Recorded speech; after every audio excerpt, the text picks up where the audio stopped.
আচ্ছা, কুরবানির দিন আমরা পশুগুলোরে কি করি বলেন সবাই আওয়াজ করে? জবাই। জবাই মানে তো এটার মেরেই ফেলতেছি, একটু পরে তো টুকরো টুকরো করে গোশতগুলো খাবো, এটা তো খাবো, এটা তো মেরেই ফেলবো। বিষ্ণু বলে না, জবাইয়ের মধ্যেও মুমিনের জবের ভেতরেও ইহসানের পরশ থাকা চাই। যখন জবাই করবে প্রাণীটাকে হাত পা টাইট করে বেঁধে নাও, ছুরিটাকে শার্পেন করে নাও, ধারালো করে নাও, যাতে অল্প সময়ে জবাইটা হয়ে যায়, প্রাণীটা যাতে কম কষ্ট পায়। সুবহানাল্লাহ পড়ে। This is Islam, this is the true essence of Islam. ওয়া ইযা যাবাহতুম ফাহসিনু যাবহান, যখন জবাই করবে তখনও ইহসানের সাথে জবাই করবে জবাই, ওইখানেও নাকি ইহসান। দিস ইজ কল্ড ইহসান।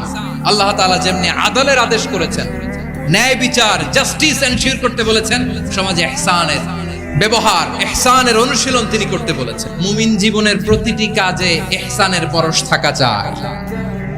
আমরা যেন আমাদের পরিবারের প্রতি ইহসান করি, আমরা যেন আমাদের কর্মচারীদের প্রতি ইহসান করি, আমরা যেন আমাদের কলিগদের প্রতি ইহসান করি, আমরা যেন আমাদের ভাইদের প্রতি ইহসান করি। মুমিন জীবনের প্রতি কাজে ইহসানের পরশ থাকার দরকার আছে না নাই?